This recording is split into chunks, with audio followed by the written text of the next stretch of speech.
যুৱ নেতা তথা ডিব্ৰুগড় উন্নয়ন প্ৰাধিকৰণৰ সভাপতি অসীম হাজৰিকাৰ মহানুভৱতা। ডিব্ৰুগড় জিলাৰ বানপীড়িত অঞ্চলত দিনে নিশাই বানাক্ৰান্তৰ কাষত যুৱ নেতা তথা ডিব্ৰুগড় জিলা উন্নয়ন প্ৰাধিকৰণৰ অধ্যক্ষগৰাকী। বিপদত এষাৰ মাত তথা দুখত সমবেদনা। দিনে নিশাই যুৱ নেতাগৰাকীৰ বৰ্ণাঢ্যসকলৰ মাজৰ খোৱাং বিধানসভা সমষ্টিৰ অন্তৰ্গত বানপীড়িতৰ শিবিৰে শিবিৰে তেওঁ। এয়া যোৱা নিশাৰ দৃশ্য।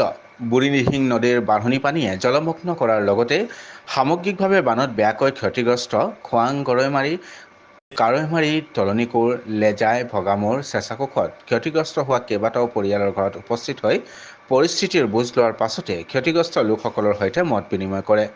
অন্যহাতে তেওঁ বানপীড়িত লোকসকলক নিজাববীয়াকৈ খাদ্য সামগ্ৰী খোৱাপানী আদিও বিতৰণ কৰে।